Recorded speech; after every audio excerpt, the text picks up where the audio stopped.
anak kamu, pastikan kamu sudah mengajarkannya, menanamkannya 3 perkara.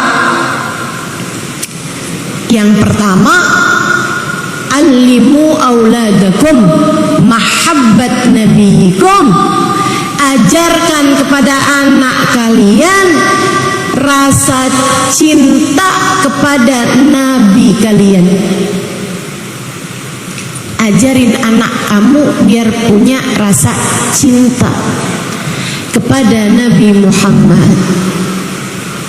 Itu satu. Yang kedua, alimu auladakum mahabbat ahli baiti. Kata Nabi, ajarkan kepada anak kalian rasa cinta kepada keluargaku, kepada anak keturunanku, kepada dzurriyyahku. Yang ketiga, alimu auladakum Al-Quran. Ajarkan kepada anak kalian Al-Quran. Dalam riwayat mahabbat qiraatil Quran. Ajarkan kepada anak kalian rasa cinta terhadap Al-Quran. Yuk kita bahas satu-satu. Apa yang disampaikan Nabi ini teman-teman dipraktekkan oleh orang-orang yang mendapatkan didikan langsung dari baginda kita Nabi besar Muhammad. Anak-anak dari kecil-kecilnya mereka cinta sama Nabi besar Muhammad. Ibu-ibu mereka buat anak-anak mereka mencintai Nabi Muhammad luar biasa. Bahkan kalau anaknya masih bayi suka dibawa sama bapaknya, kalau bapaknya lagi duduk-duduk bersama dengan Nabi besar Muhammad. Kalau lagi ada majelis gitu barengan sama Nabi, mereka suka bawa anak-anaknya, bayi-bayinya. Nabi, Bu, kalau ngelihat anak kecil suka diambil sama Nabi, sini, didudukin di pangkuan Nabi. Sampai saya baca di dalam kitab, kalau nggak salah Bushrul Karim apa ya, salah satu dari kitab-kitab fikih, ada 14 anak yang pernah kencing di pangkuan Nabi Muhammad. Kebayang nggak? Kalau pernah dikencingin sama 14 anak bayi, yang digendong berapa banyak kira-kira? Betapa seringnya Nabi Muhammad memperlakukan anak-anak kecil dengan perlakuan yang sangat-sangat indah. Yang bayi-bayinya digendong. Kalau udah agak besaran, anak-anak itu kalau ketemu sama Nabi Muhammad, mereka mendekat, mereka ucap salam. Kadang-kadang juga Nabi yang duluan ucap salam. Nabi pernah lewat di jalanan, kelihatan ada anak kecil lagi mainan air, 2 tahun, 3 tahun, mainan air, ada air masukin, semburin, sembur-sembur. Nabi jalan ngeliatin nih anak kecil lagi mainan sendirian, kesian Nabi sama dia. Walaupun Nabi sibuk, tapi Nabi selalu menyempatkan diri untuk bermain dengan anak-anak. Ini juga satu perhatian para ibu, jangan sok sibuk sama anakmu. Udah deh nak, situ aja, udah kerjain aja tuh, kerjain di sini. Mama nih lagi sibuk scroll Shopee. Mau beli satu kerudung aja udah 3 hari nggak ketemu juga. Sampai keranjang belanjaannya 99 plus. Ada yang begitu di sini? Mana orangnya? Anak kamu buat mainan sendiri, kadang sibuk dengan gadgetnya. Biar gak ngerepotin orang tuanya, kamu kasih tab, kamu kasih handphone, kamu setelkan televisi. Nggak gitu caranya muslimah, nggak gitu caranya mukminah. Anakmu amanat dari Allah Subhanahu wa taala untuk kamu perlakukan dengan seindah-indahnya. Nabi kurang sibuk apa teman-teman? Tapi ngelihat anak mainan sendirian, Nabi nggak sampai hati. Nabi ikut main bersama dengannya. Nah, kamu sibuk apa sih? Ayolah, Ustazah, saya sibuk mempersiapkan masa depan anak-anak saya. Saya harus kerja, Ustazah, persiapkan sekolahnya, biaya kehidupannya. Bu, jangan sampai kesibukanmu memikirkan masa depan anakmu, kesibukanmu mempersiapkan masa depan anakmu membuatmu kehilangan anakmu di masa sekarang. Jangan sampai kesibukanmu mempersiapkan masa depan anakmu membuat anakmu kehilangan dirimu di masa sekarang. Camkan itu. Nyesel kamu nantinya. Betapa waktu begitu mudah berlalu. Tiba anak-anak muda besar. Dari anakmu yang selalu kepengen ikut kemana kamu pergi, tiba-tiba kamu sudah ada di masa di mana kamu berharap anakmu ikut kamu dan dia menolak ajakanmu. Betul? Nggak usah deh mah, nggak usah ikut ya mah. Ya Allah, ayo. Jangan sibuk untuk anakmu.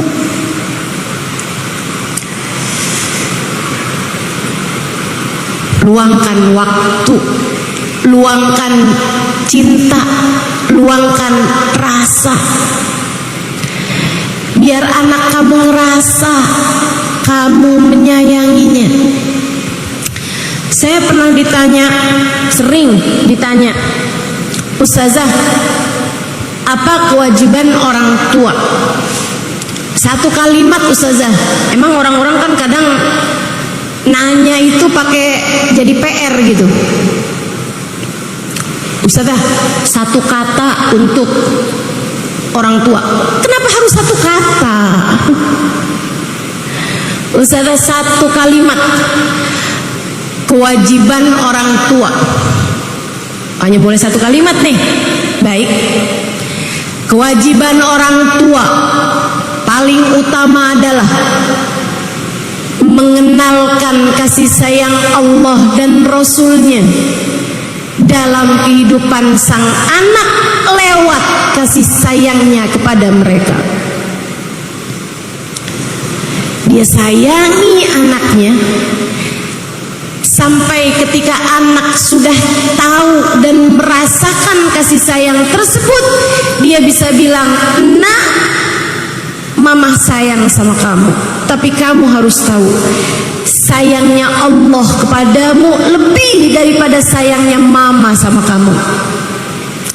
Nak, mama sayang sama kamu, mama cinta sama kamu, tapi kamu harus tahu, nak, cinta dan kasih sayang Nabi Muhammad kepadamu lebih besar daripada cinta dan kasih sayang mama kepadamu. Tapi kalau anak nggak dikasih kasih sayang,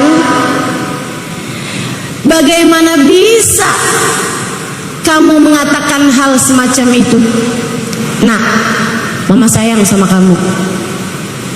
Kasih sayang Allah lebih besar daripada kasih sayang mama sama kamu. Allah suka marah-marah mah. Allah suka ngomel ya mah. Allah suka nggak peduliin saya ya mah. Repot jadinya. Kenalkan kasih sayang Allah dan Rasulnya kepada anakmu lewat kasih sayangmu kepada mereka. Nabi lewat di jalanan ngelihat anak kecil mainan air. Nabi ikut bermain bersama dengannya. Dimasukkannya air ke mulut beliau, kemudian beliau berkumur dengannya, maksudnya gitu. Habis itu Nabi menyemburkannya ke wajah anak tersebut. Anaknya kegirangan, lompat-lompat, seneng bener diajakin main. Bu, Kak, Dek, sebagai orang tua kamu tuh suka mikirnya kejauhan. Kamu berpikir membelikan mainan untuk anak-anakmu, bahkan yang mahal-mahal, sebagai bentuk kasih sayangmu kepada mereka. Enggak gitu caranya. Cara yang sebenarnya adalah bermainlah bersama dengan mereka.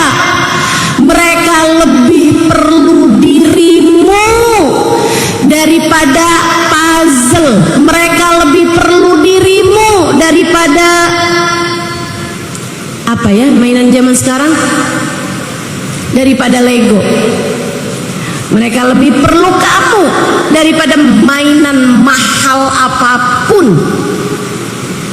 Mereka perlu kamu. Walaupun sekedar bermain dengan uang koin, walaupun sekedar bermain dengan tisu, walaupun sekedar, mereka perlu kamu lebih daripada apapun. Anak ini kegirangan diajakin main Nabi. Bu, dari hari itu sampai di masa tuanya, anak ini terkenal dengan wajahnya yang gak pernah sumpek, dengan wajahnya yang gak pernah kusam.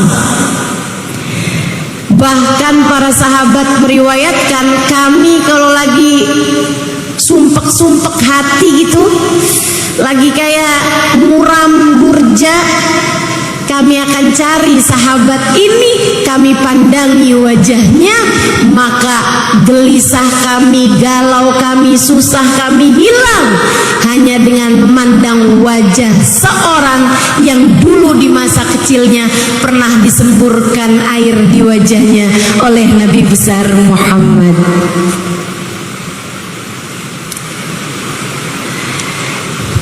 Tak ada hal indah yang dapat kamu berikan kepada anakmu selain kenangan manis.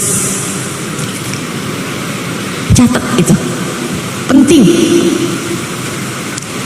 Kamu pengen ngasih hal paling indah buat anakmu, bukan hadiah mahal-mahal, bukan juga pemberian besar, tabungan buat masa depan mereka. Enggak ada yang lebih berharga daripada memori kebersamaan indah antaramu dengan mereka. Jadilah rumah tempat anak merasa nyaman denganmu. Ibu-ibu, teman-teman sekalian yang saya muliakan, kita lihat lagi perlakuan Nabi Muhammad kepada anak-anak, biar kita bisa contoh untuk kita praktekkan kepada anak kita dan kita praktekkan kepada anak-anak yang lain. Bukankah Nabi Muhammad adalah suri tauladan bagi kita semuanya? Nabi pernah lewat di jalanan, kelihatan ada seorang anak kecil, poninya lucu sekali. Nabi gemes bermain-main dengan poni anak ini. Kemudian Nabi Muhammad menyebulnya. Apa nih bahasanya ya? Disebul. Tahu ya? Iya, ditiup. Ditiup, maaf ya, saya orang Jawa. Ditiup-tiup sama Nabi poninya tersebut, terbangan poninya, ditiupin sama Nabi Muhammad sallallahu alaihi wasallam. Niupnya tapi kayak ada ludah-ludahnya gitu. Ibu-ibu sekalian, sejak hari itu sampai di masa tuanya, anak ini dikenal dengan anak yang selalu ada aroma wangi di ubun-ubunnya.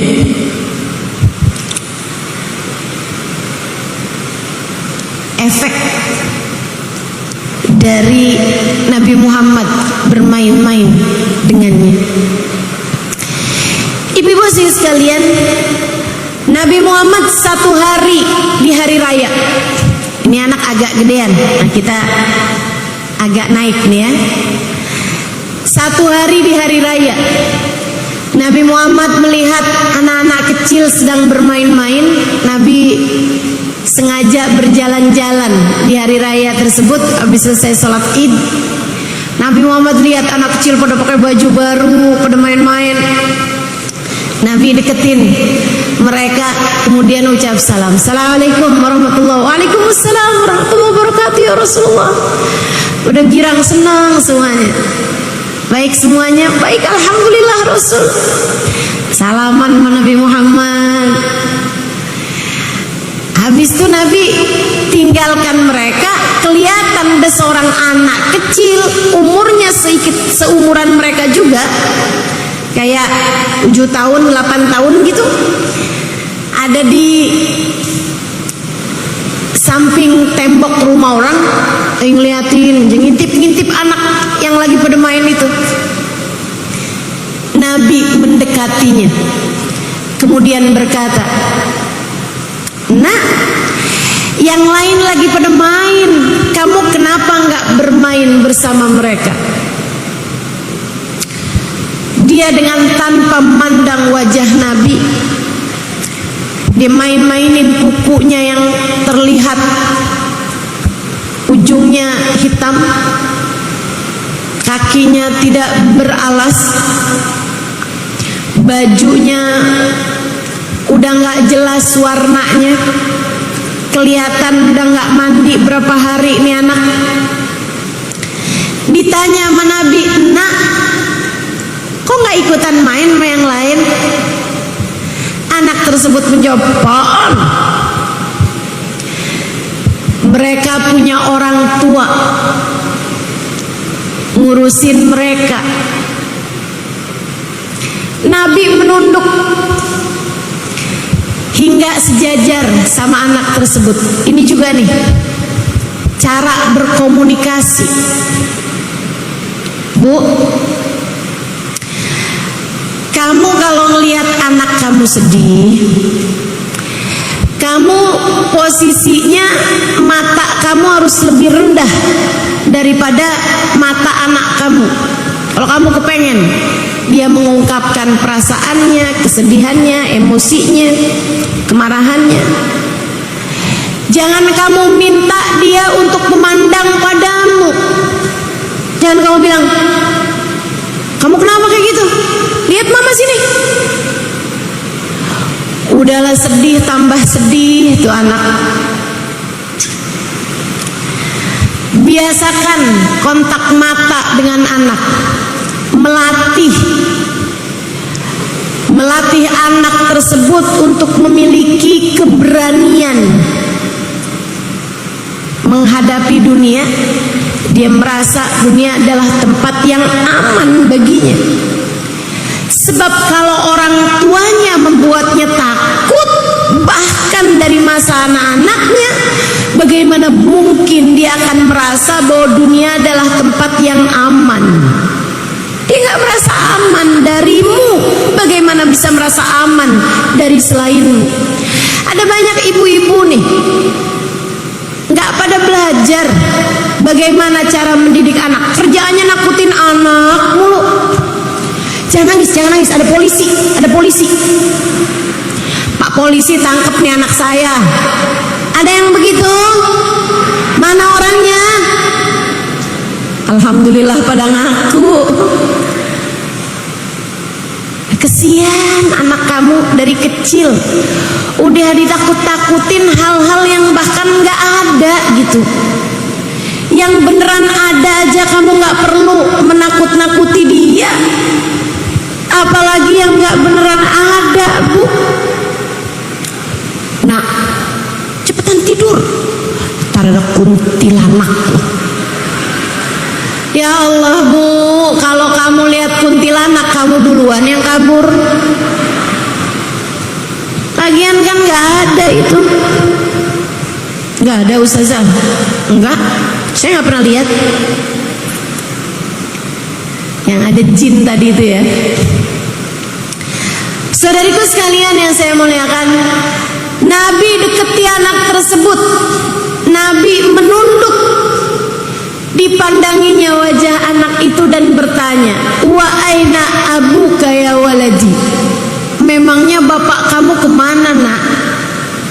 Tadi kan ditanya kenapa nggak main. Apaan? Mereka punya orang tua, punya bapak yang kasih mereka.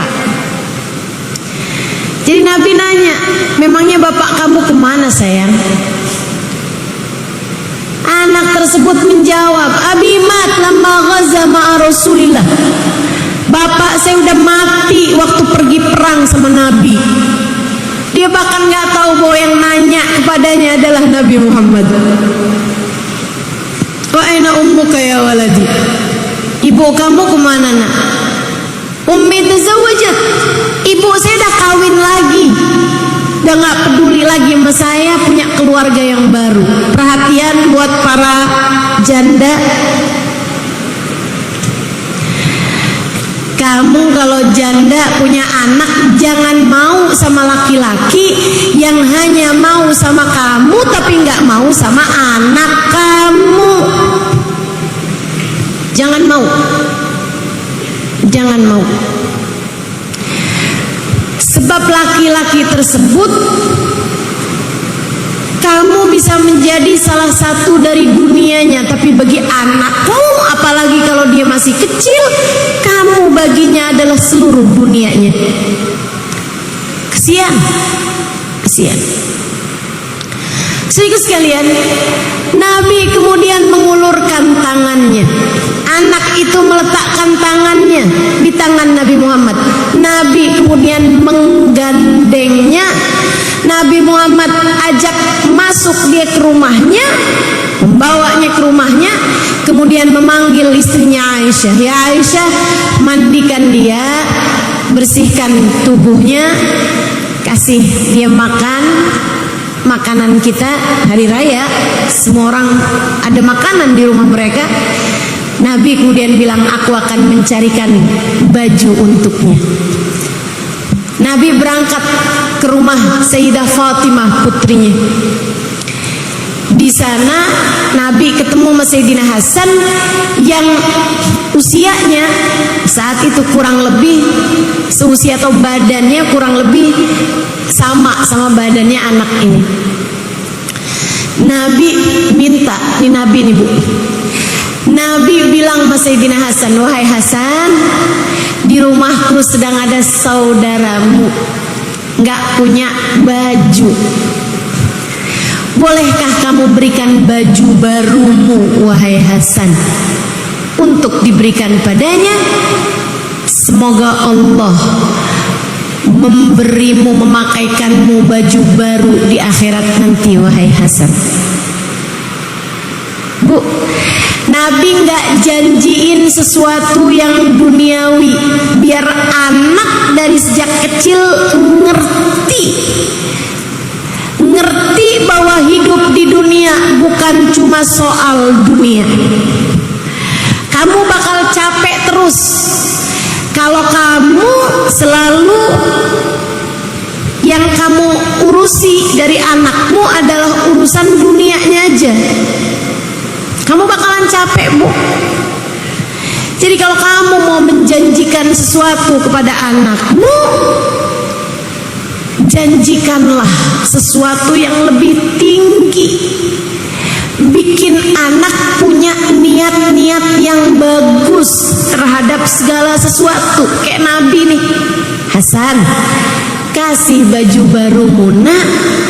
Allah akan memakaikanmu pakaian yang indah di akhirat nanti. Sayyidina Hasan yang memang sudah dibentuk ibunya, ayahnya, kakeknya, dia pun segera mengeluarkan, mengganti baju barunya, dikasihkan kepada Nabi Muhammad.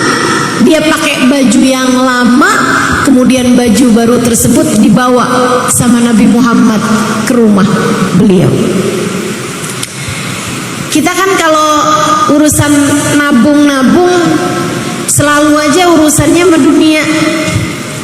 Kalau urusan kebaikan kita selalu aja bilang sama anak kita tuh urusan dunia. Nah, kalau kamu belajar, kamu nanti pinter lulus sekolah, hasilnya bagus, mama akan kasih kamu hadiah. Selalu aja urusan-urusannya itu yang duniawi. Siapa di antara kita yang menjanjikan kepada mereka sesuatu yang ukhrawi? Nah, belajar yang rajin, belajar yang pinter, biar kamu bisa jadi umat Nabi Muhammad yang bermanfaat. Katanya ya nak, Nabi Muhammad bilang sebaik-baik umatku adalah yang paling bermanfaat kepada yang lainnya. Nah, jadilah bermanfaat, biar Allah sayang sama kamu, Nabi Muhammad sayang sama kamu. Kalau Allah, Nabi Muhammad sayang sama kamu, beres semua urusan nak, di dunia maupun di akhirat. Gitu. Saya ingat saya punya guru.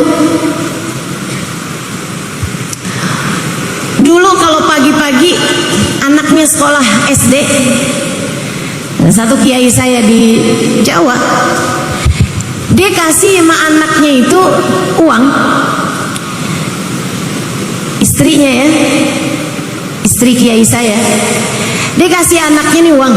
Terus dia bilang, nak, yang ini nih nak ya, buat kamu jajan.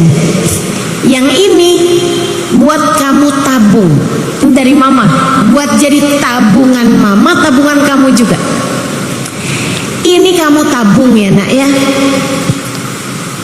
Maksudnya gimana mah? Kasihin sama temen kamu yang gak punya.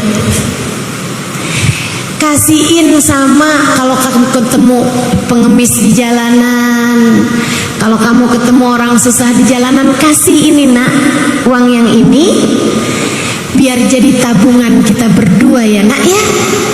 Semoga di hari akhirat nanti Allah selamatkan kita.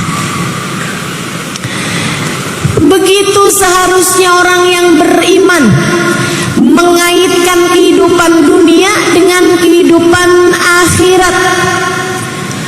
Saudaraku sekalian, Nabi pulang ke rumahnya bawa baju lebaran tersebut. Sampai di rumah Sayyidah Aisyah udah selesai memandikan anak ini, disabunin, dikeramasin, habis itu dipotongin kuku-kukunya, habis itu disuapin makanan. Habis selesai, Nabi Muhammad datang bawa pakaian tersebut, dipakaikan kepadanya pas muat. Habis itu Nabi Muhammad bilang sama dia, sesudah sekarang mukanya jadi kelihatan cakep, ada binar matanya, seneng, bahagia. Nabi kemudian deketin dia. Nabi Muhammad pandang matanya kemudian berkata, "Nak, mulai hari ini jangan sedih lagi ya nak ya." Bu, bukankah kamu lebih sering berkata kepada anakmu, "Jangan nakal"? Bukankah kamu lebih sering mengancam anakmu, "Awas ya kalau jajan sembarangan"? Pernahkah kamu duduk berdua dengan anakmu dan berkata, "Nak, jangan sedih lagi mulai hari ini"?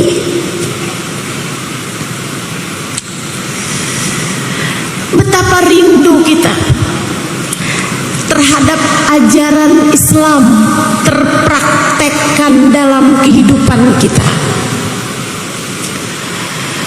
Betapa rindu kita kepada orang-orang yang mempraktekkan Islam dalam kehidupannya. Betapa indahnya kalau kamu sebagai salah satunya.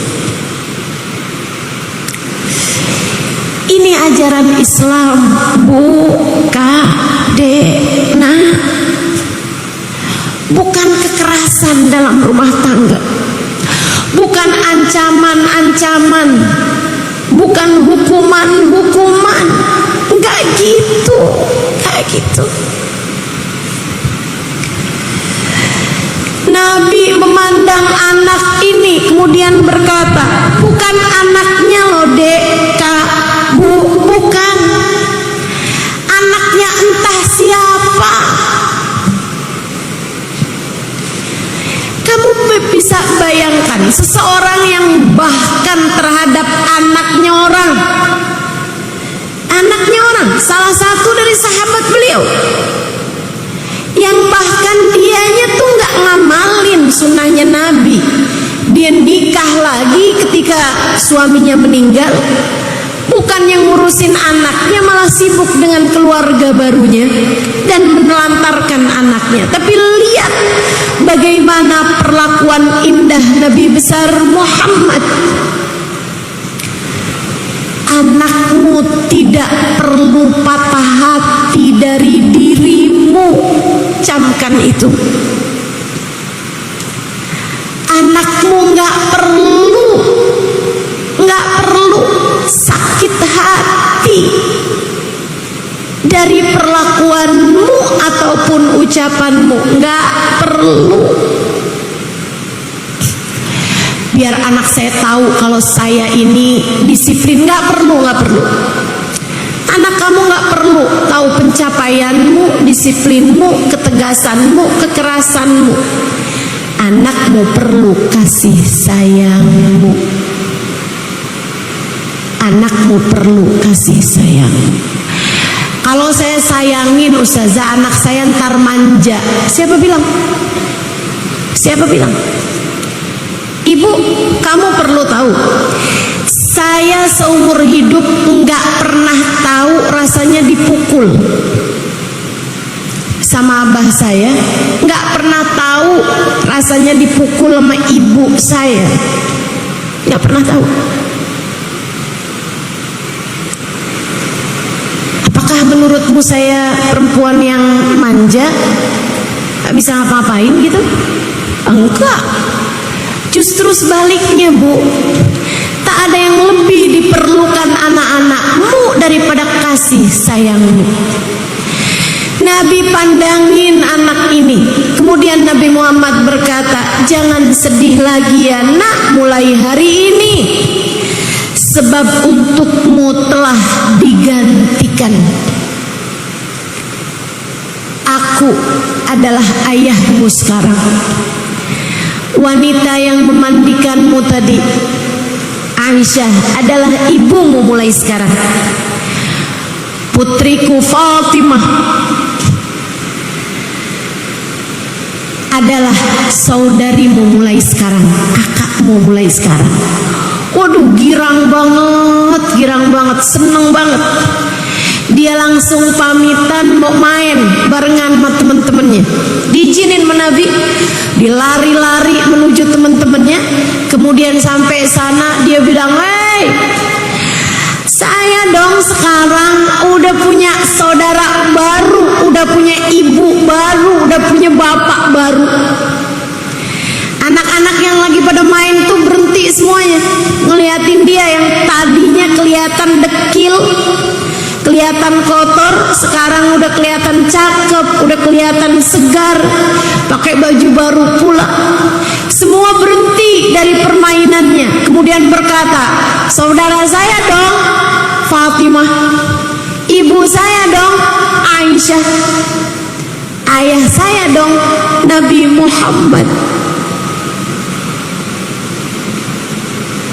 Ayah saya Nabi Muhammad. Itu anak yang asalnya pada seneng jadi pada gigit jari sambil bilang, "Ya lait abauna yamutuna fil ghazwah." Wah, coba ya bapak saya juga mati waktu pergi perang Nabi.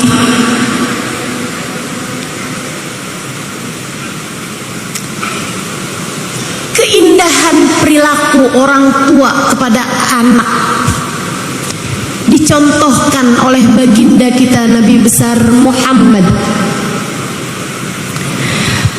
Saudariku sekalian yang saya muliakan, bahkan Nabi itu kalau ada sahabatnya yang meninggal dunia di medan perang dan sahabat tersebut punya anak-anak kecil atau remaja, belum menikah gitu maksudnya, Nabi akan mengambil tugas penting berupa menyampaikan kabar duka kepada keluarga. Dan itu ibu-ibu sekalian bukan main-main. Tugas menyampaikan duka kepada keluarga bukan main-main. Jangan salah-salah. Jangan salah-salah. Karena kalau salah-salah tuh traumanya, kesedihannya bisa panjang. Kita tuh bahkan disuruh ketika menyampaikan kabar duka tuh ada ilmunya. Jangan menyampaikan kabar duka di saat orang tersebut lagi lapar. Kalau kamu tahu dia mungkin sedang lapar, sebelum kamu sampaikan kabar duka, kasih makan dulu. Sampai dikasih ajaran dalam Islam. Kenapa? Orang bu kalau habis dengar kabar duka lupa melapar. Bisa-bisa nggak makan-makan, yang akhirnya bisa-bisa pingsan, sakit, bahaya keadaannya. Menyampaikan kabar duka ini bisa jadi salah satu cara biar orang menerima kabar dukanya nggak jadi hantaman tapi sentuhan. Sebaiknya kalau kamu menyampaikan kabar duka, sekalian siapkan bahu dan pelukan untuk menenangkan. Dan itu yang dilakukan baginda kita Nabi besar Muhammad. Ibu-ibu sekalian, waktu perang Mu'tah, Nabi Muhammad datang ke rumah Sayyidina Ja'far bin Abi Talib, saudara sepupu beliau, abangnya Sayyidina Ali bin Abi Talib. Sayyidina Ja'far lagi punya anak kecil-kecil banyak bu, dengan istrinya Asma binti Umais. Nabi datang ke rumahnya, kemudian disambut sama Asma. Ketika Asma datang menemui Nabi, keluar pula lah anak-anaknya. Sesudah anak-anaknya kumpul semuanya, Sayyidah Asma nanya, binti Umais ya, bukan binti Abu Bakar. Karena Sayyidah Asma binti Abu Bakar kawinnya sama Sayyidina Zubair ibn al-Awwam. Yang ini Asma binti Umais kawin sama Sayyidina Ja'far bin Abi Talib. Ya Rasulullah, mau datang ke rumah kami menyampaikan berita apa wahai Rasul? Nabi Muhammad menjawab, aku ingin menyampaikan kepadamu kabar tentang Ja'far bin Abi Thalib. Asma karena sudah dewasa dilihatin wajah Nabi, kemudian berkata, adakah dia tak akan kembali lagi wahai Rasul? Nabi Muhammad mengangguk. Asma segera menutup mulutnya, kemudian masuk ke dalam rumahnya karena dia pengen nangis kan, dan dia nggak mau tangisannya sampai mengganggu Nabi Muhammad SAW. Dia masuk ke dalam kamarnya, tinggal anak-anaknya. Nabi Muhammad kemudian segera mendekati mereka dan memeluk semuanya. Nabi Muhammad memeluk semuanya, kemudian berkata, nah, mulai hari ini aku menjadi ayahmu, menjadi ayah kalian. Tiap kali kalian rindu kepada ayah kalian, datanglah ke rumahku. Rumahku selalu terbuka untuk kalian. Setiap kali kalian pengen deket sama ayah kalian, mau apapun aja itu, datanglah kepadaku. Aku akan siap untuk kalian semuanya. Ayah kalian sudah berpulang kepada Allah. Anaknya nangis, tapi nangisnya di pelukan Nabi Muhammad. Dan betapa indahnya sebuah musibah yang digantikan dengan sebuah kenyamanan yang jauh lebih indah.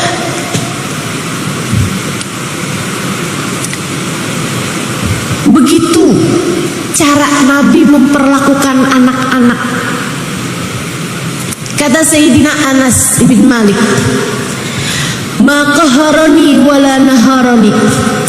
Nabi Muhammad tuh nggak pernah bentak saya, nggak pernah marahin saya, nggak pernah sekalipun dalam kehidupannya. Padahal aku berkhidmah kepada Nabi Muhammad sallallahu alaihi wasallam. Kata Sayyidina Anas, khadamtur Rasul 10 sinin. Saya khidmah di rumah Nabi, jadi pelayannya Nabi, nyapuin rumahnya Nabi, cuciin piringnya Nabi, cuciin bajunya Nabi. Benar-benar khidmah di rumah Nabi Muhammad sallallahu alaihi wasallam. Bawain sendalnya Nabi kalau Nabi lagi pergian. Sebelum tugas itu diambil oleh Sayyidina Ibnu Mas'ud. Lebih kepada urusan rumah tangga Sayyidina Anasnya dibagi-bagi kemudian. Saudara sekalian, katanya Anas, saya khidmah sama Nabi 10 tahun dari Nabi Muhammad datang sampai Nabi Muhammad wafat di Madinah. Karena Anas orang Madinah. 10 tahun itu tidak sekalipun Nabi membentak saya. Tidak sekalipun Nabi Muhammad memarahi saya. Bahkan kalau saya bikin salah, misalnya memecahkan sesuatu, kalau ada keluarganya yang mau marah, Anas, kenapa kamu pecahkan ini? Nabi Muhammad bilang, da'uh, illam yuridillahu an yaf'ala lama fa'al.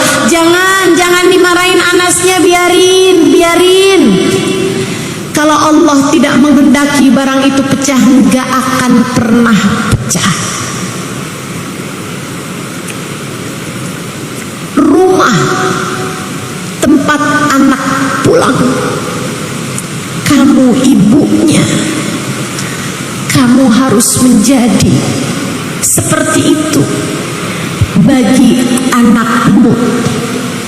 Jadi rumah tempat pulang bagi hati anak-anakmu, tempat ternyaman bagi hati anak-anakmu. Umi saya almarhumah 3 tahun yang lalu.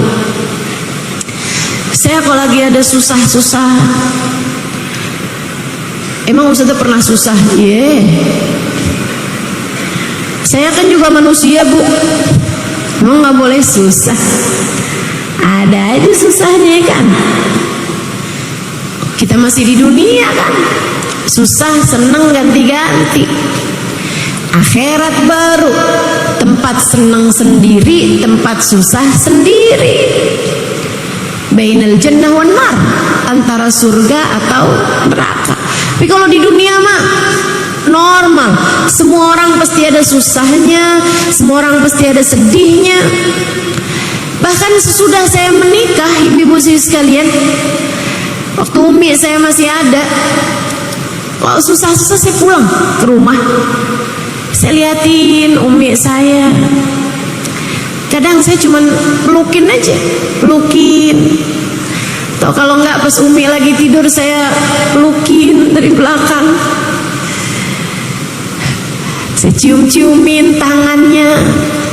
Udah gitu aja. Kadang bahkan saya nggak perlu cerita. Semua gundah gulana itu hilang dengan sendirinya, seolah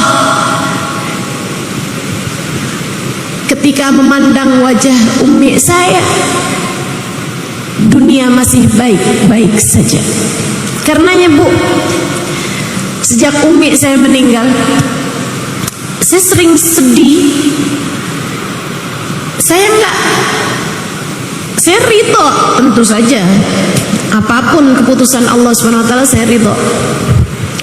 Saya hanya sering rindu tangan saya pegang, rindu pelukan, rindu aroma tubuh umi saya, rindu tengadah tangannya, rindu untuk dia bilang nggak apa-apa Im, apa-apa, cuman dunia aja kok. Umi saya nggak apa-apa, sering banget bilang begitu, nggak apa-apa.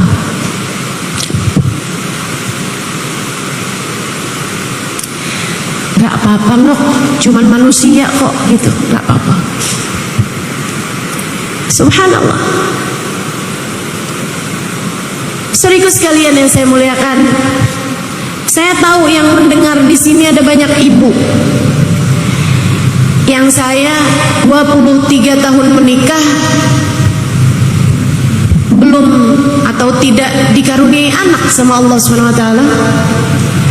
Karenanya saya sampaikan hal ini padamu biar kamu nggak nyesel. Yang anakmu rindukan darimu bukan ilmu pengetahuanmu, bahkan bukan uangmu, bukan pemberian mahalmu, bukan. Yang anak rindukan darimu adalah kenyamanan saat anak bersama denganmu, pelukan hangat, dekapan, ucapan menenangkannya. Nggak apa-apa nak, nggak apa-apa, ini cuma dunia. Nggak apa-apa nak, nggak apa-apa, dia cuma seorang manusia. Kamu boleh sedih, galau, kalau orang itu adalah Nabi Muhammad. Sebab Nabi Muhammad manusia, tapi tidak selayaknya manusia. Ia adalah batu permata di antara kerikil-kerikil.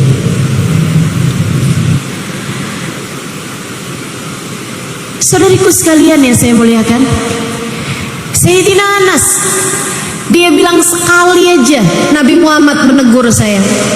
Kapan itu?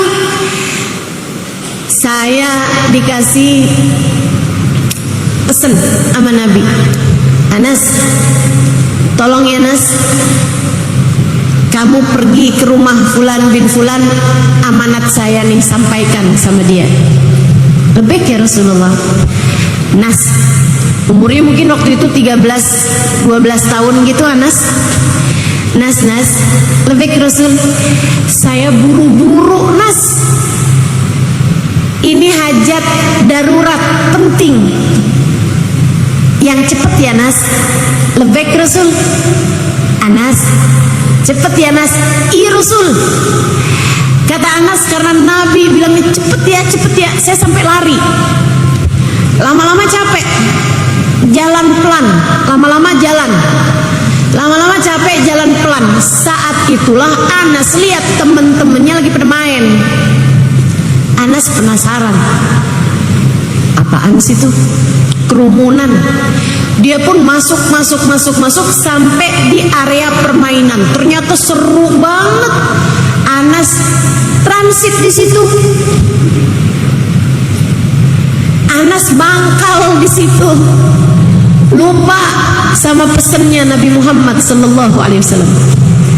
Anas terus niatin, kalau ada yang menang, ya, kalau nggak menang nggak ikut main, cuman nontonin orang-orang pada main.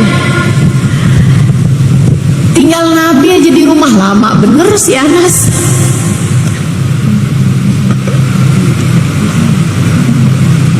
Katanya Anas, saya masih terus main dengan khusyuk main ya, ketika saya merasakan ada tangan harum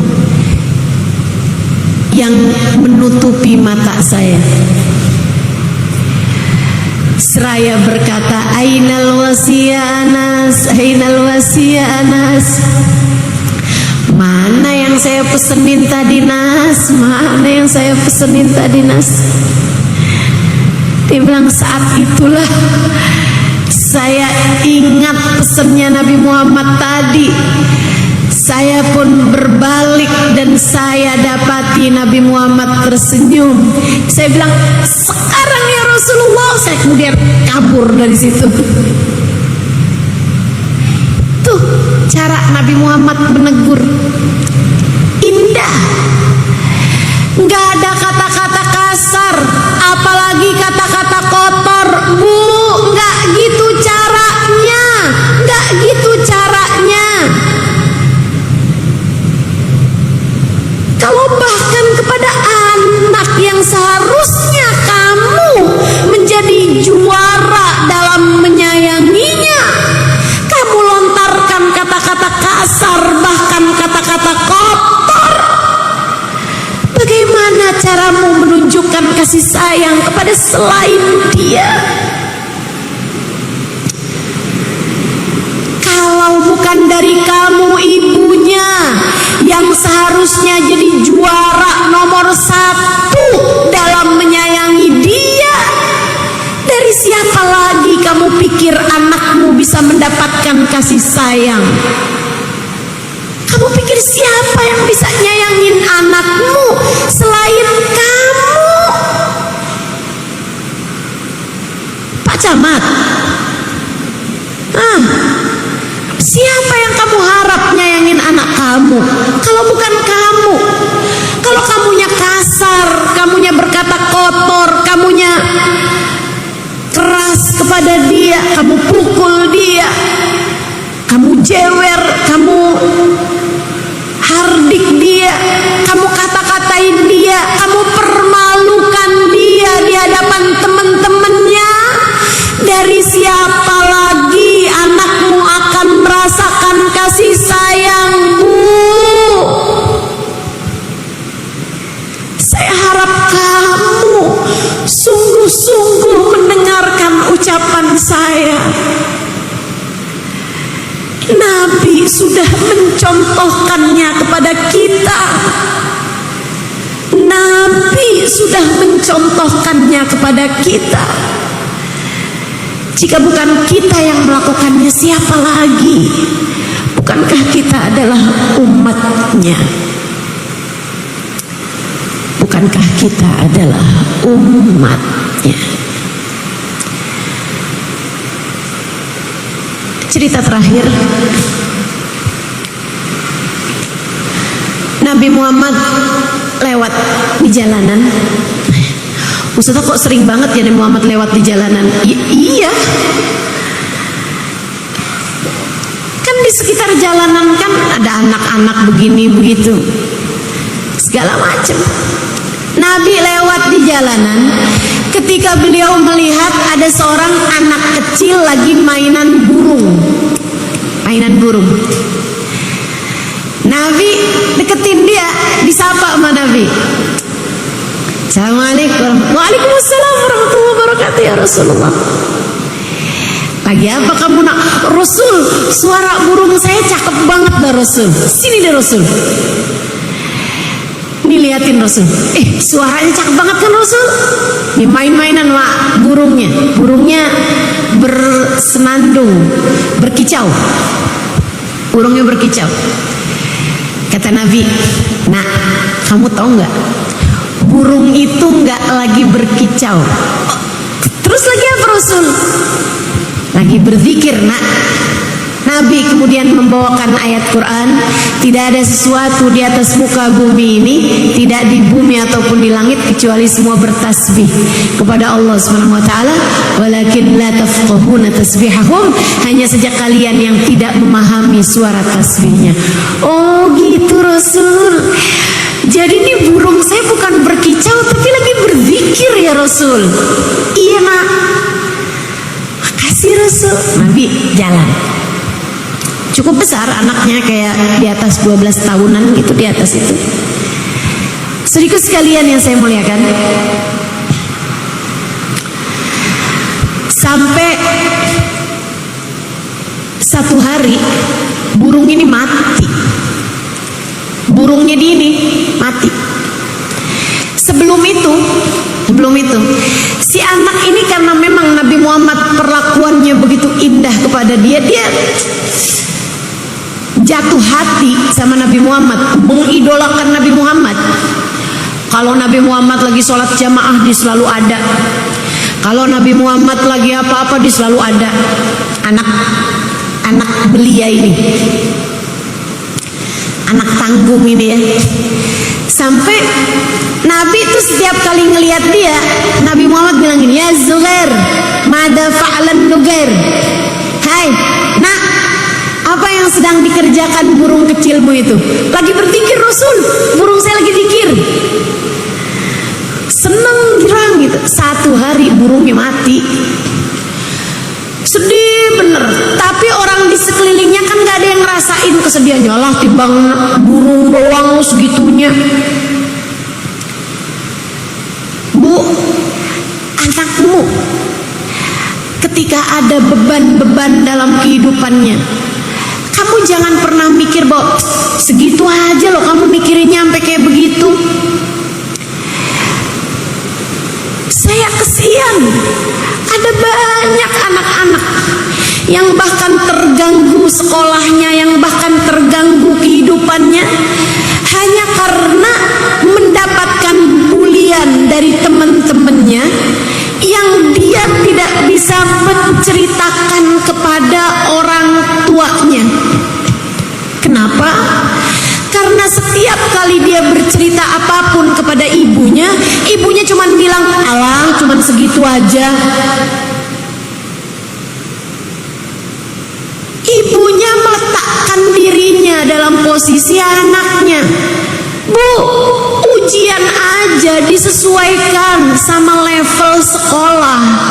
Allah tuh kasih ujian juga kayak begitu sama anak-anak kita juga. Ujian buat anak kamu terasa ringan bagi kamu, ya kamu udah emak-emak. Tapi buat anakmu ujian itu terasa berat bagi dia. Gak ditemenin sama seorang anak yang populer di sekolah, bisa jadi hantaman keras. Dikatain sama temen yang ada di depannya, bisa jadi hantaman keras bagi dia.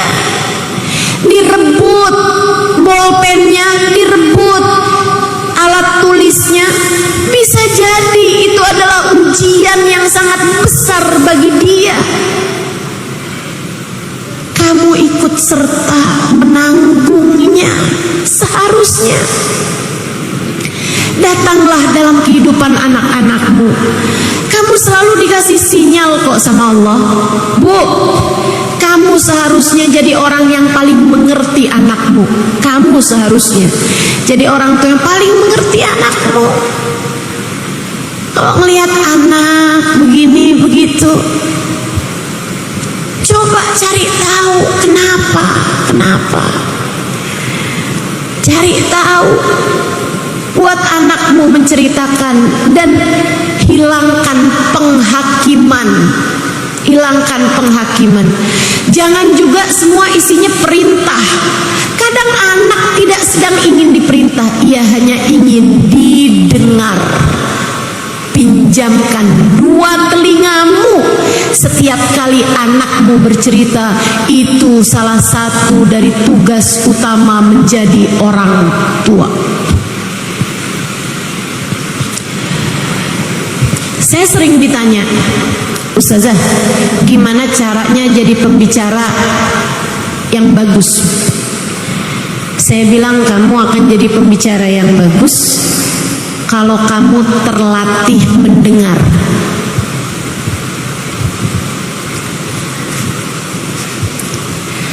Kalau kamu terlatih mendengar, kamu bahkan bisa mendengar yang tidak disampaikan orang. Kayak saya nih, ngelihat muka-muka kamu, saya tahu ada yang lagi lapar di sini,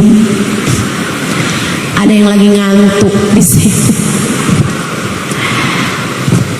Saya tahu ada yang lagi kegerahan di sini. Saya tahu ada yang pikirannya sedang kemana-mana. Ada yang lagi dari tadi itu pikirnya kayak gini. Saya emang gak terlalu perlu ilmu ini, saya belum punya anak. Ada tuh. Ada juga yang mikir, kayak udah terlambat deh, anak saya udah gede-gede, udah pada kawin semua. Ada, gitu kan? Gak apa-apa bu, buat jadi muhasabah. Ilmu selalu indah. Apalagi dengan kamu saya ceritakan bagaimana perlakuan Nabi Muhammad kepada anak-anak. Bukankah itu sesuatu yang sangat indah? Saya tuh kalau dengerin cerita tentang Nabi Muhammad, saya mikir, ya Allah, beruntung banget saya punya Nabi Muhammad. Ya Allah, senangnya punya Nabi gak punya celah, punya Nabi gak punya cacat, punya Nabi dengan akhlak sempurna, punya Nabi yang relate buat semua dari kita, punya Nabi yang begitu penuh kasih sayang, punya Nabi yang kepadanya kita selalu bisa menjadikannya rumah tempat kita pulang, tempat ternyaman. Saat kita mendengar cerita tentang Nabi Muhammad, bukan? Tempat paling senang, keadaan paling menyenangkan ketika saya bercerita tentang Nabi Muhammad. Bagi kamu juga bukan? Tempat paling enak ketika kita dengar cerita tentang Nabi Muhammad. Kayak urusan-urusan dunia jadi jauh lebih ringan gitu. Kayak tempat healing paling strategis saat kita diperdengarkan tentang kisah-kisah indah baginda kita Nabi besar Muhammad. Saudaraku sekalian, burungnya mati. Ceritanya belum habis tuh. Keluarganya pada semacam, kamu urusan burung doang segitunya. Udah berhenti nangis, gak usah nangis gitu. Burung doang loh. Lagi kayak begitu, tiba-tiba ada yang mengetuk pintu rumahnya. Dia pun bergegas membukanya. Fa'idzan bih Rasulullah sallallahu alaihi wasallam qaimun amamal bab. Ternyata Nabi Muhammad berdiri di depan pintu. Assalamualaikum warahmatullahi wabarakatuh, kata Nabi Muhammad dengan tersenyum. Nabi tubuh ma tahaddatsa bihaditsin illa wa tabassam. Nabi kalau ngomong selalu diiringi dengan senyuman. Dia jawab, "Waalaikumsalam warahmatullahi wabarakatuh ya Rasulullah." Kelihatan sembab matanya habis nangis. Dia nanya, "Rasulullah mau ketemu Bapak?" "Enggak, saya mau ketemu kamu." "Rasulullah lagi lewat sini terus cari saya?" "Enggak, saya datang dari masjid mau ke rumah ini mau ketemu saya Rasul." "Iya." "Oh, ada tugas Rasul, ada yang harus saya lakukan." Maksudnya kayak misalnya Nabi Muhammad nyuruh dia, "Kumpulin deh anak-anak sebaya kamu, saya mau ada hal yang saya perlu lakukan." Misal, bisa aja kan, namanya Nabi Muhammad kan pasti urusan-urusan penting nih. Nabi datang ke rumahnya sengaja dari masjid mau ketemu dia. Dia kan udah merasa ada hal penting apa nih? Apa yang bisa saya lakukan wahai Rasulullah untukmu? Nabi Muhammad bilang, "Nggak ada nak." Dengerin Bu, dengerin. Saya awal kali mendengarnya, saya merasa hati saya menghangat. Saya merasa hati saya menghangat.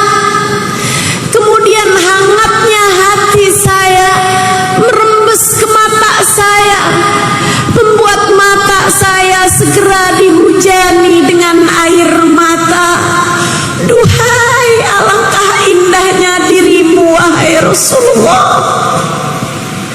Bagaimana caramu memperlakukan anak-anak wahai Rasul? Bagaimana kami dapat meneladanimu?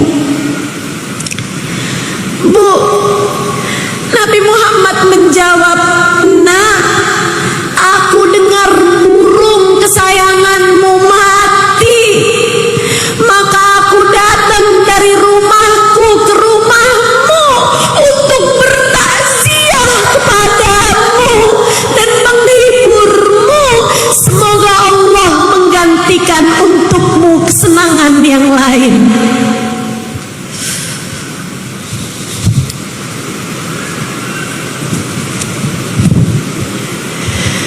Bayangkan indahnya hati seseorang yang ketika mendengar umatnya yang kecil kematian burungnya, dia datang dari rumahnya menuju rumah anak kecil tersebut untuk bertakziah kepadanya.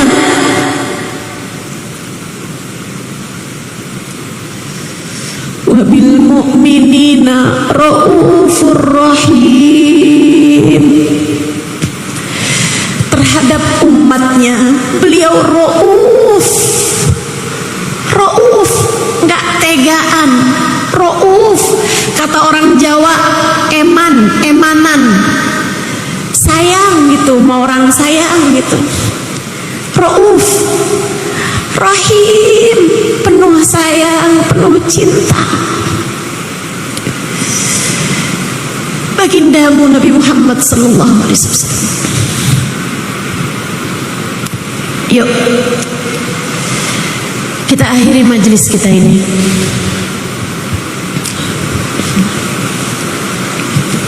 dengan niat, semoga mulai hari ini biarkan keluarga kita merasakan lebih kasih sayang dari kita. Insya mulai hari ini biar Nabi Muhammad jadi teladan kita dalam membesarkan anak-anak kita, dalam menyayangi keluarga kita. Mulai hari ini kita berniat semoga menjadi rumah ternyaman buat orang-orang yang kita sayang. Mulai hari ini kita berniat semoga jadi umat Nabi Muhammad yang bisa menebarkan kasih sayang kepada semua orang-orang yang ada di sekeliling kita. Ala hadhihi niyat wa bikulli niyatin salihah jami'ah syamilah ila hadratin Nabi Muhammad sallallahu alaihi wa ala alihi wasallam. Al-Fatihah. Bismillahirrahmanirrahim. Alhamdulillahirabbil alamin. Ar-Rahmanir-Rahim. Maliki yaumiddin. Siratal ladzina an'amta 'alaihim ghairil maghdubi 'alaihim waladdallin. Amin. Allahumma bihaqqil Fatihah birmatil Fatihah barakatil Fatihah taftah lana abwabal khair tu'amil lana muamalat ahlal khair takfina min jamil fitan wal mihan bu'us wa dhair innaka wali kulli khair mutafaddil bi kulli khair birahmatika ya arhamar rahimin. Ya Allah, telah kami dengar bagaimana perlakuan Nabi Muhammad kepada anak-anak. Ya Allah, jangan jadikan jatah saya hanya sekedar menceritakannya, dan jangan jadikan jatah saudari-saudari saya yang ada di tempat ini ataupun yang mendengarkan kajian ini hanya sekedar mendengarkannya. Ya Allah, mampukan kami mengamalkannya. Ya Allah,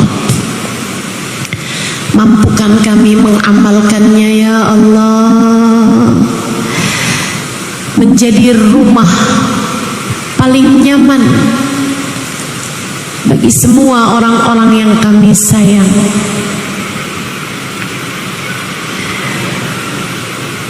Menjadi tempat paling hangat bagi kembalinya hati orang-orang yang ada di sekeliling kami. Ya Allah, ya Allah, jangan jadikan jatah kami hanya sekedar menceritakan ataupun mendengarkannya. Ya Allah, mampukan kami untuk mengamalkannya. Ya Allah, dan kami pun mohon padamu. Ya Allah, rasakan kepada kami damai kasih sayang Nabi Muhammad untuk kami. Ya Allah, rasakan kepada kami damainya kasih sayang Nabi Muhammad untuk kami. Ya Allah, ya Allah, bukankah Nabi Muhammad selain Nabi dari para sahabat-sahabatnya adalah Nabi kami juga?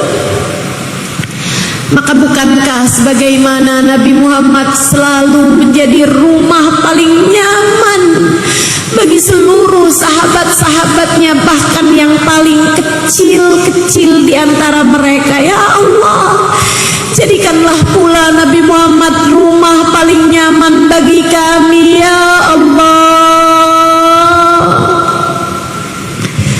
kembalikan kami kepada Nabi Muhammad. Biarkan hati kami merasakan kasih sayangnya. Ya Allah, biarkan hati kami merasakan sejuk hangat pelukannya. Ya Allah, biarkan hati kami merasakan damai cintanya untuk kami. Ya Allah, ya Allah, jika Engkau telah izinkan kami saat ini mendengarkan kisah tentang kasih sayang Nabi Muhammad, ya Allah, jika hari ini lisan saya Kau izinkan menceritakan tentang sedikit kasih sayang Nabi Muhammad kepada anak-anak kecil, dan Kau izinkan telinga saudari-saudari saya mendengarkan kisah sedikit tentang kasih sayang Nabi Muhammad, ya Allah, ya Allah, hari nanti izinkan mata kami sungguh-sungguh bisa menatap wajahnya. Izinkan suatu hari nanti telinga kami sungguh-sungguh Kau izinkan untuk mendengar indah suaranya. lisan kami ya Allah. Izinkan untuk sungguh-sungguh dapat berucap salam langsung di hadapannya. Ya Allah, jangan halangkan kami dari Nabi Muhammad. Ya Allah, bukankah apa yang kau berikan kepada Nabi, kepada seorang Nabi akan juga menjadi pemberian terbanyak yang kau bagi-bagikan kepada umatnya. Ya Allah, bagikanlah kasih sayang yang kau telah berikan kepada hati Nabi Muhammad. Bagikanlah pula ke dalam hati kami ya Allah. Jadikan kami seseorang yang mampu menebarkan kasih sayang kepada siapapun ya Allah, terutama kepada keluarga kami ya Allah. Bimbinglah kami menjadi hamba-Mu yang salehah. Bimbinglah keluarga kami menjadi hamba-hamba-Mu yang soleh-solehah. Ya Allah, hidupkan kami sebagai umat Islam, matikan kami pula sebagai umat Islam. Di padang mahsyar jadi umat Islam, dimanapun saja kami berada sebagai umat Islam. Ya Allah, Engkau telah menjadikan kami umat Nabi Muhammad ya Allah, tanpa kami minta. Maka jadikanlah kami semuanya sebagai umat Nabi Muhammad di saat ajal datang menjemput kami ya Allah, dan kami memintanya padamu. Masakah yang memberi tanpa diminta akan menolak ketika kami meminta? Ya Allah, apabila datang ajal menjemput kami, matikan kami dalam husnul khatimah. Jadikanlah kalimat terakhir yang keluar dari lisan kami adalah kalimat La ilaha illallah, La ilaha illallah, La ilaha illallah, Muhammadur Rasulullah sallallahu alaihi wasallam. Alaiha nahya wa alaiha namut wa alaiha nub'atu insyaallah ta'ala minal aminin alladzina la khaufun alaihim wa lahum yahzanun birahmatika ya arhamar rahimin bijudika ya ajwadal ajwadin innahu waliyyu dzalika wal qadir alaih. Ya Allah, berkahilah semua yang hadir. Yang sakit-sakit di antara kami sehatkanlah ya Allah. Yang sedang sulit di antara kami mudahkanlah ya Allah. Yang sedang sempit di antara kami lapangkanlah ya Allah. Hajat-hajat kami semuanya kabulkanlah ya Allah. Berkat baginda kami Nabi besar Muhammad sallallahu alaihi wasallam. Wa sallallahu ala sayyidina Muhammadin wa ala alihi wa sahbihi wasallam. Fadli subhana rabbika rabbil izzati amma yasifun wa salamun alal mursalin walhamdulillahi rabbil alamin. Taqabbalallahu minna wa minkum.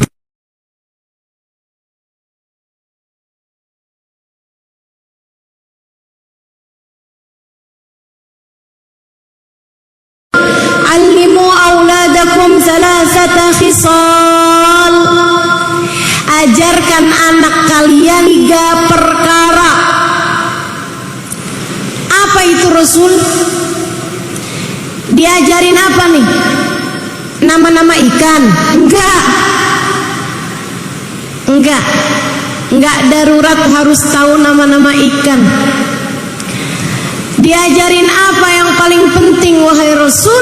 Salasat khisal, kata Nabi, 3 hal. Anak kamu pastikan kamu sudah mengajarkannya, menanamkannya 3 perkara. Yang pertama, allimu auladakum mahabbat nabiyikum. Ajarkan kepada anak kalian rasa cinta kepada nabi kalian. Ajarin anak kamu biar punya rasa cinta kepada Nabi Muhammad. Itu satu. Yang kedua, allimu auladakum mahabbat ahli baiti. Kata Nabi, ajarkan kepada anak kalian rasa cinta kepada keluargaku, kepada anak keturunanku, kepada dzurriyyahku. Yang ketiga, allimu auladakum Al-Quran. Ajarkan kepada anak kalian Al-Quran. Dalam riwayat mahabbat qiraatil Quran. Ajarkan kepada anak kalian rasa cinta terhadap Al-Quran. Yuk kita bahas satu-satu. Apa yang disampaikan Nabi ini teman-teman dipraktekkan oleh orang-orang yang mendapatkan didikan langsung dari baginda kita Nabi besar Muhammad. Anak-anak dari kecil-kecilnya mereka cinta sama Nabi besar Muhammad. Ibu-ibu mereka buat anak-anak mereka mencintai Nabi Muhammad luar biasa. Bahkan kalau anaknya masih bayi suka dibawa sama bapaknya, kalau bapaknya lagi duduk-duduk bersama dengan Nabi besar Muhammad. Kalau lagi ada majelis gitu barengan sama Nabi, mereka suka bawa anak-anaknya, bayi-bayinya. Nabi bu, kalau ngelihat anak kecil suka diambil sama Nabi, didudukin di pangkuan Nabi. Sampai saya baca di dalam kitab, kalau nggak salah Bushrul Karim apa ya, salah satu dari kitab-kitab fikih, ada 14 anak yang pernah kencing di pangkuan Nabi Muhammad. Kebayang nggak? Kalau pernah dikencingin sama 14 anak bayi, yang digendong berapa banyak kira-kira? Betapa seringnya Nabi Muhammad memperlakukan anak-anak kecil dengan perlakuan yang sangat-sangat indah. Yang bayi-bayinya digendong, kalau udah agak besaran, anak-anak itu kalau ketemu sama Nabi Muhammad, mereka mendekat, mereka ucap salam. Kadang-kadang juga Nabi yang duluan ucap salam. Nabi pernah lewat di jalanan, kelihatan ada anak kecil lagi mainan air, 2 tahun, 3 tahun, mainan air, ada air masukin, semburin, sembur-sembur. Nabi jalan ngeliatin nih anak kecil lagi mainan sendirian, kesian Nabi sama dia. Walaupun Nabi sibuk, tapi Nabi selalu menyempatkan diri untuk bermain dengan anak-anak. Ini juga satu perhatian para ibu, jangan sok sibuk sama anakmu. Udah di nak situ aja, udah kerjain aja tuh, kerjain di sini. Mama nih lagi sibuk scroll Shopee. Mau beli 1 kerudung aja udah 3 hari nggak ketemu juga. Sampai keranjang belanjaannya 99 plus. Ada yang begitu di sini? Mana orangnya? Anak kamu buat mainan sendiri, kadang sibuk dengan gadgetnya. Biar nggak ngerepotin orang tuanya, kamu kasih tab, kamu kasih handphone, kamu setelkan televisi. Nggak gitu caranya muslimah, nggak gitu caranya mukminah. Anakmu amanat dari Allah Subhanahu wa ta'ala untuk kamu perlakukan dengan seindah-indahnya.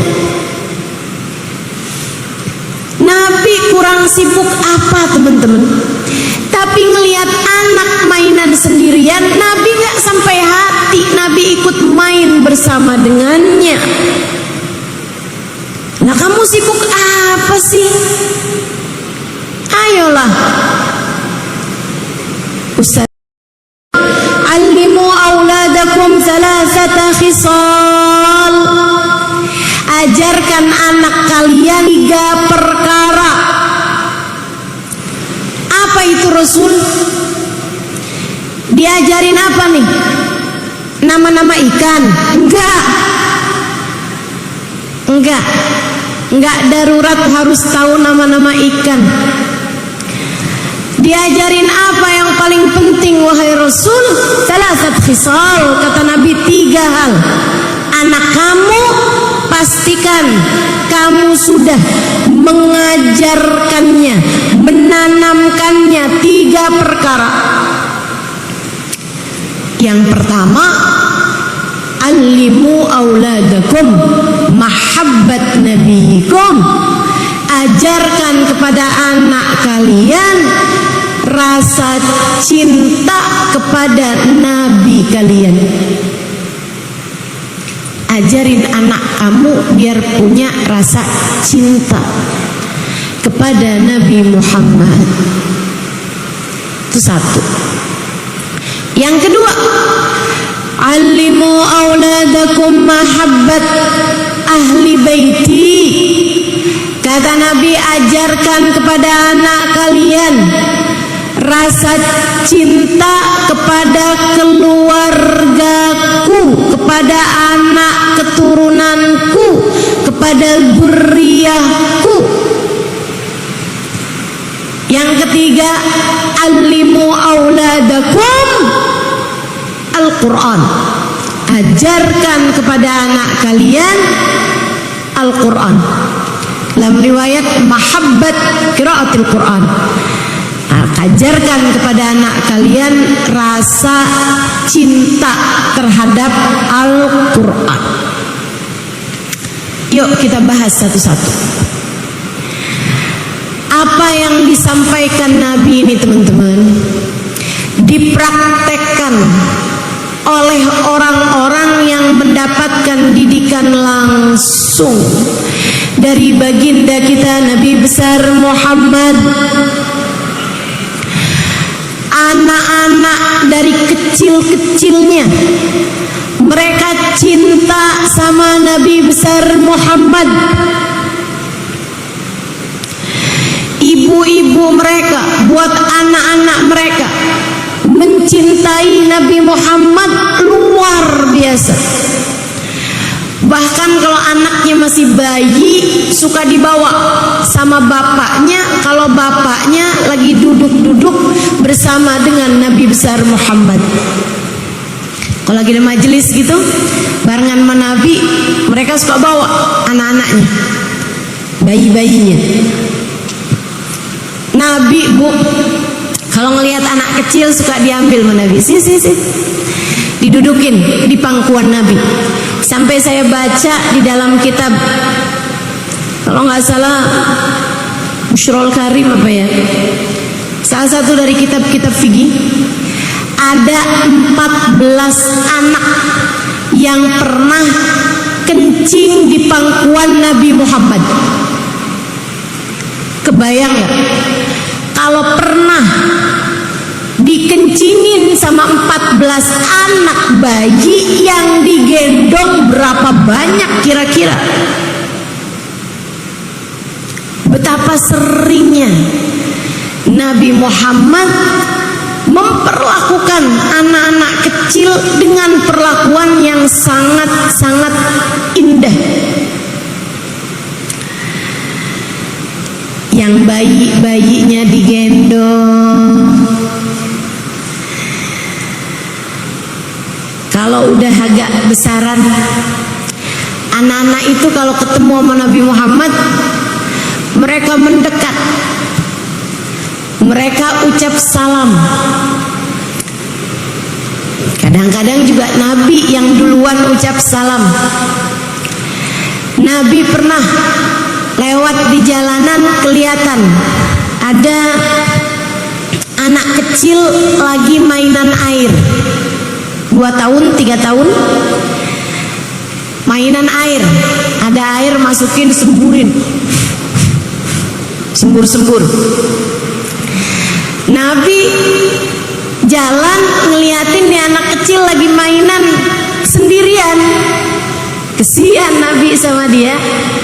Walaupun Nabi sibuk, tapi Nabi selalu menyempatkan diri untuk bermain dengan anak-anak. Ini juga satu perhatian para ibu, jangan sok sibuk sama anakmu. Udah deh nak, situ aja, udah kerjain aja tuh, kerjain di sini. Mama nih lagi sibuk scroll Shopee. Mau beli 1 kerudung aja udah 3 hari nggak ketemu juga. Sampai keranjang belanjaannya 99 plus. Ada yang begitu di sini? Mana orangnya? Anak kamu buat mainan sendiri, kadang sibuk dengan gadgetnya.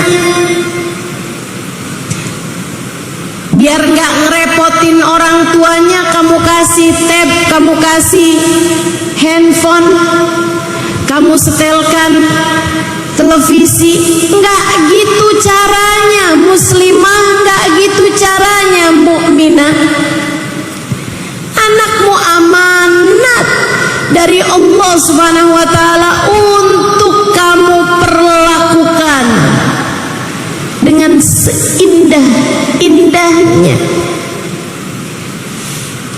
Nabi kurang sibuk apa teman-teman? Tapi ngelihat anak mainan sendirian, Nabi gak sampai hati, Nabi ikut main bersama dengannya. Nah, kamu sibuk apa sih? Ayolah, Ustazah, saya sibuk mempersiapkan masa depan anak-anak saya. Saya harus kerja, Ustazah, persiapkan sekolahnya, biaya kehidupannya. Bu, jangan sampai kesibukanmu memikirkan masa depan anakmu, kesibukanmu mempersiapkan masa depan anakmu, membuatmu kehilangan anakmu di masa sekarang. Jangan sampai kesibukanmu mempersiapkan masa depan anakmu membuat anakmu kehilangan dirimu di masa sekarang. Camkan itu. Nyesel kamu nantinya. Betapa waktu begitu mudah berlalu. Tiba anak-anak muda besar. Dari anakmu yang selalu kepengen ikut kemana kamu pergi, tiba-tiba kamu sudah ada di masa di mana kamu berharap anakmu ikut kamu dan dia menolak ajakanmu. Betul? Nggak usah deh mah, nggak usah ikut ya mah. Ya Allah, ayo, jangan sibuk untuk anakmu.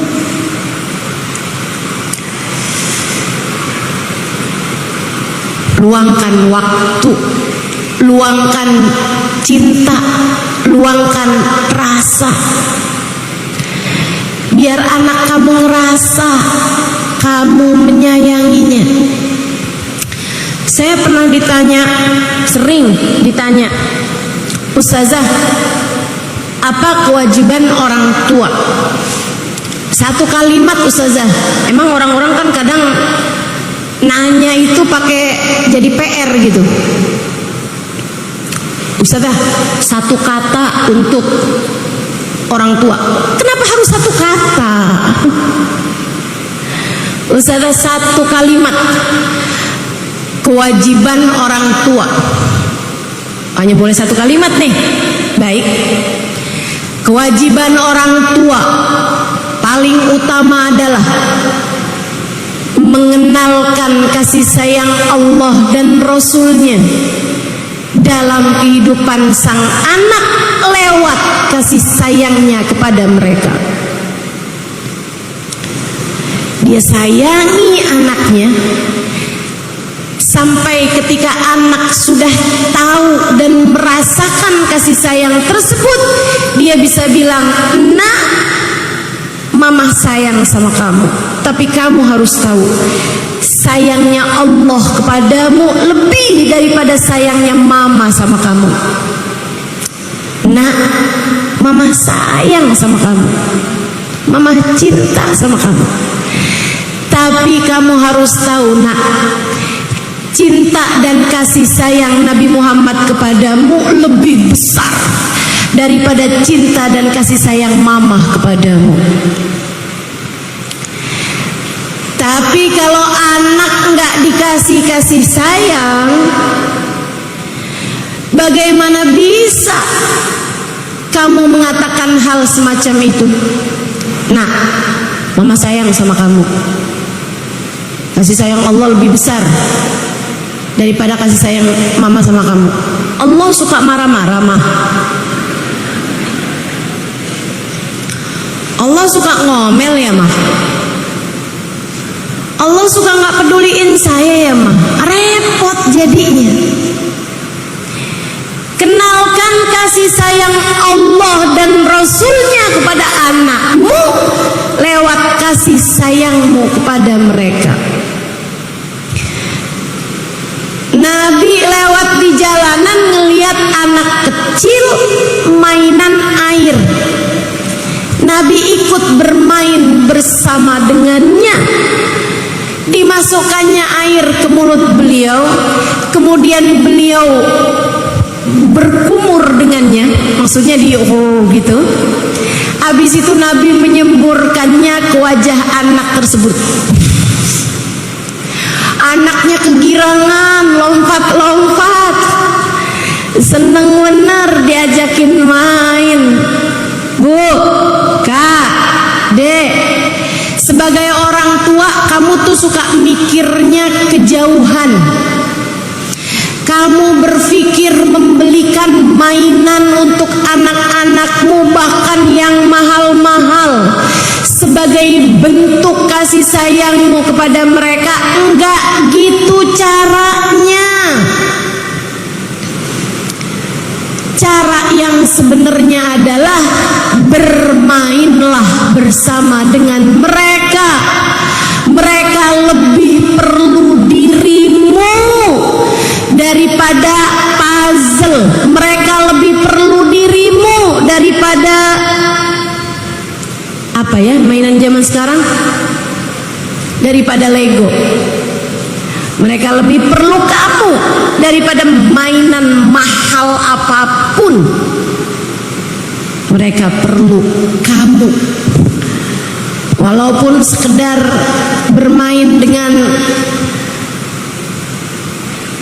uang koin, walaupun sekedar bermain dengan tisu, walaupun sekedar, mereka perlu kamu lebih daripada apapun. Anak ini kegirangan diajakin main Nabi. Bu, dari hari itu sampai di masa tuanya, anak ini terkenal dengan wajahnya yang gak pernah sumpek, dengan wajahnya yang gak pernah kusam. Bahkan para sahabat meriwayatkan, kami kalau lagi sumpek-sumpek hati gitu, lagi kayak muram durja, kami akan cari sahabat ini, kami pandangi wajahnya, maka gelisah kami, galau kami, susah kami hilang hanya dengan memandang wajah seorang yang dulu di masa kecilnya pernah disemburkan air di wajahnya oleh Nabi besar Muhammad.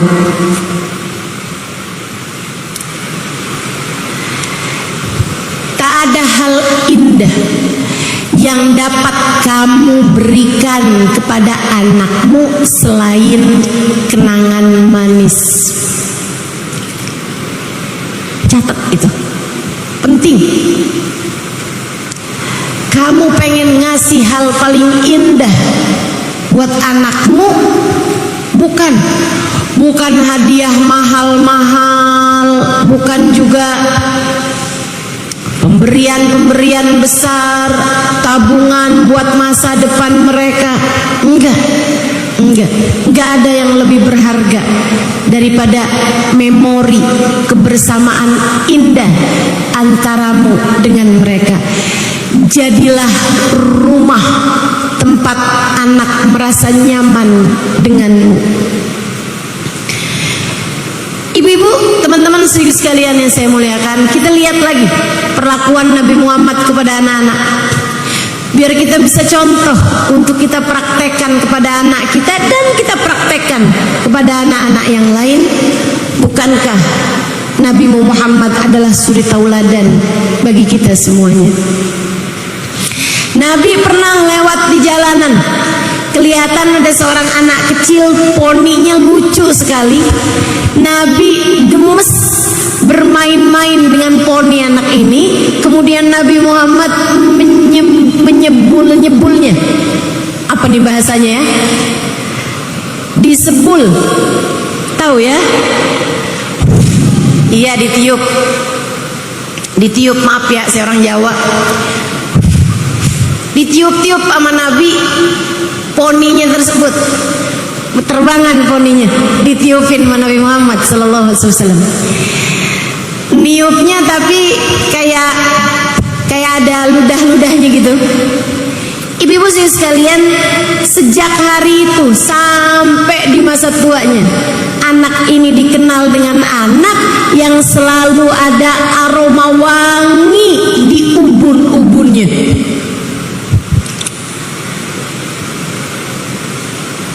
Efek dari Nabi Muhammad bermain-main dengannya. Ibu-ibu sekalian, Nabi Muhammad satu hari di hari raya, ini anak agak gedean, nah kita agak naik nih ya. Satu hari di hari raya, Nabi Muhammad melihat anak-anak kecil sedang bermain-main.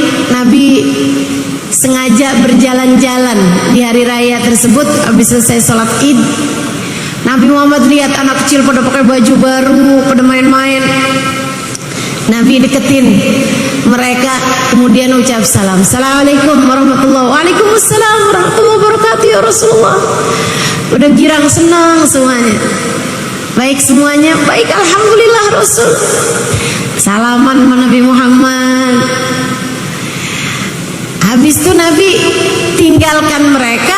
Kelihatan ada seorang anak kecil, umurnya seumuran mereka juga, kayak 7 tahun, 8 tahun gitu, ada di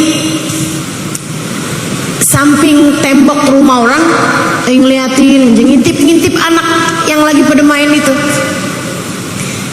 Nabi mendekatinya, kemudian berkata, "Nak, yang lain lagi pada main, kamu kenapa nggak bermain bersama mereka?"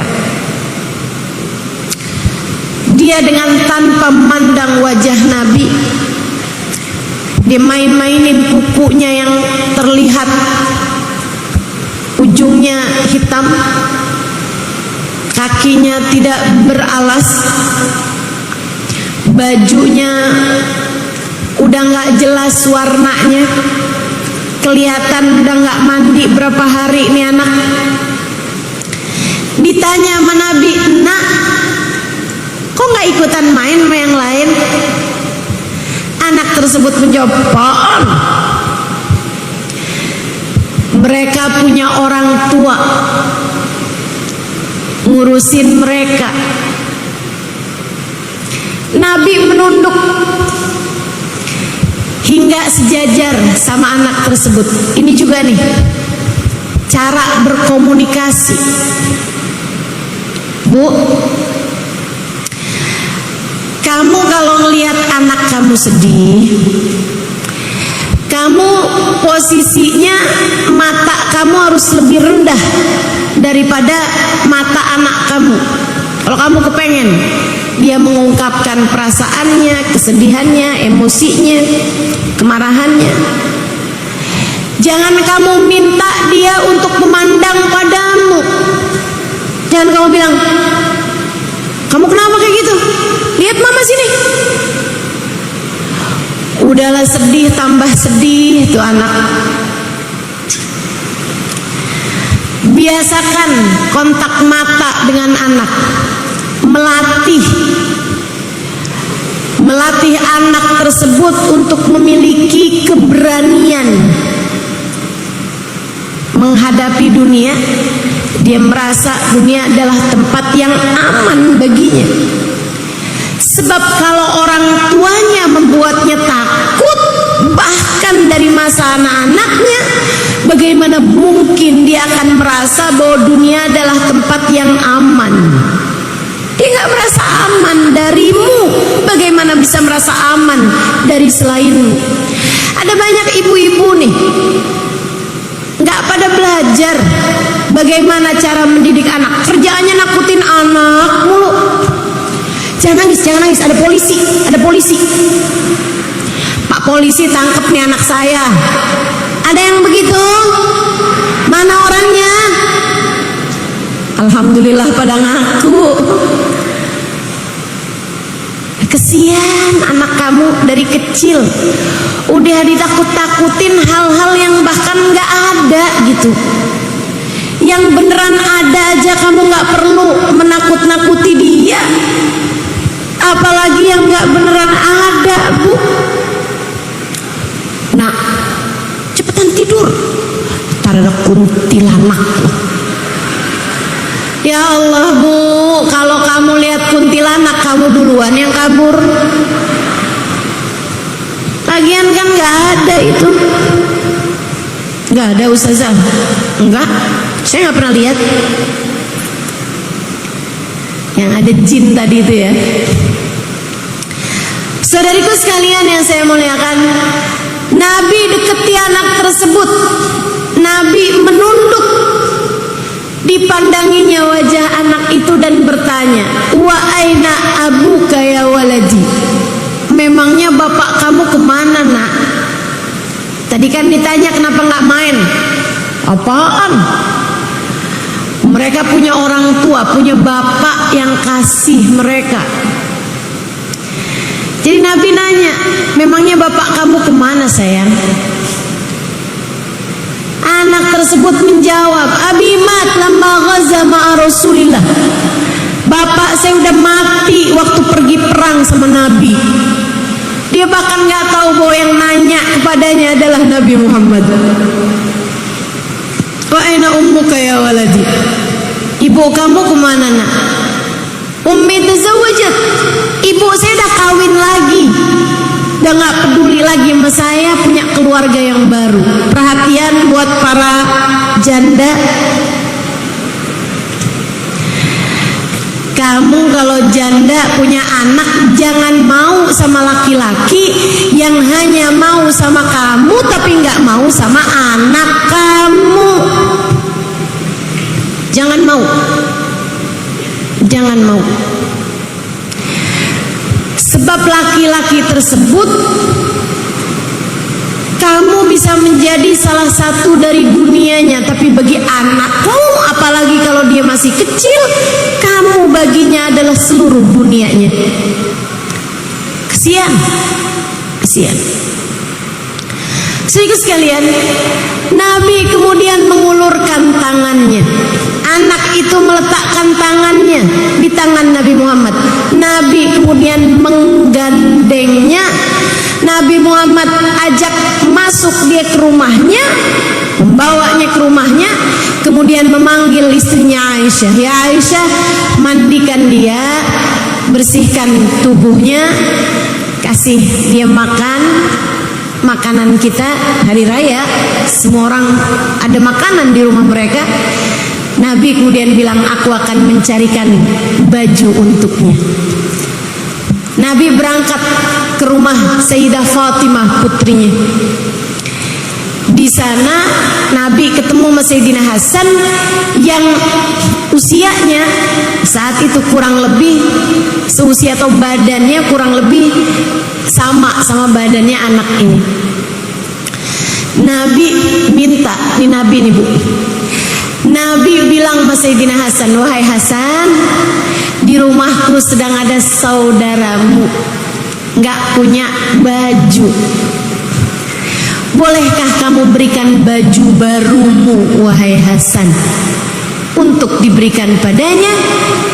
Semoga Allah memberimu, memakaikanmu baju baru di akhirat nanti, wahai Hasan. Bu, Nabi nggak janjiin sesuatu yang duniawi, biar anak dari sejak kecil ngerti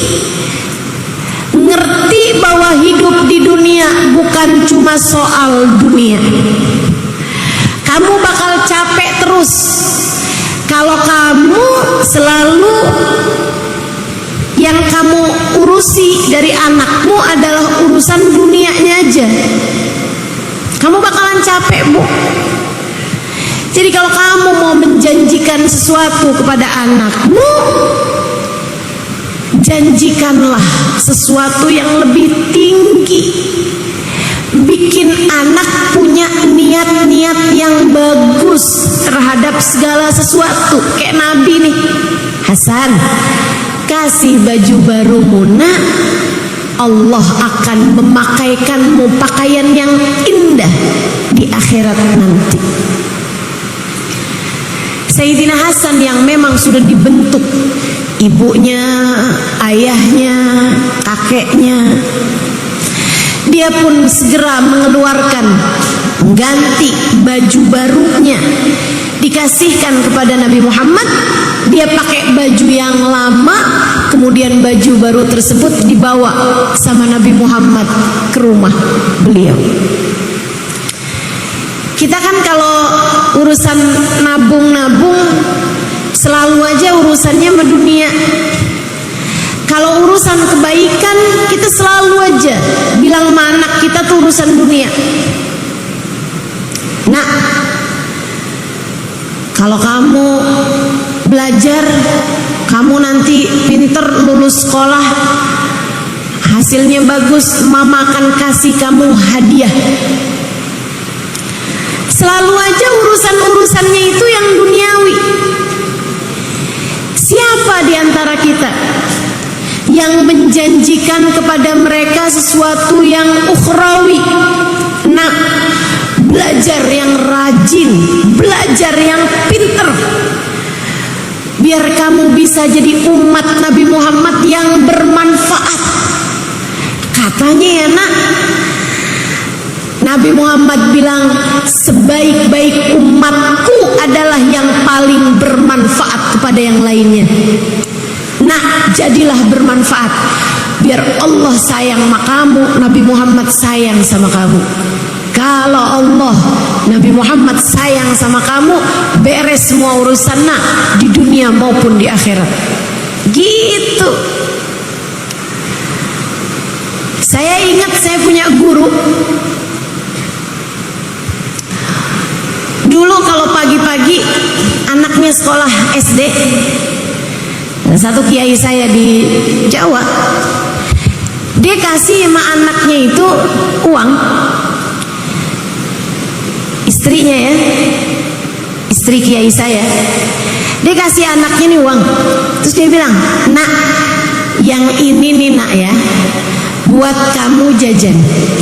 Yang ini buat kamu tabung. Dari mama, buat jadi tabungan mama, tabungan kamu juga. Ini kamu tabung ya nak ya. Maksudnya gimana mah? Kasihin sama temen kamu yang gak punya. Kasihin sama kalau kamu ketemu pengemis di jalanan, kalau kamu ketemu orang susah di jalanan, kasih ini nak, uang yang ini, biar jadi tabungan kita berdua ya nak ya. Semoga di hari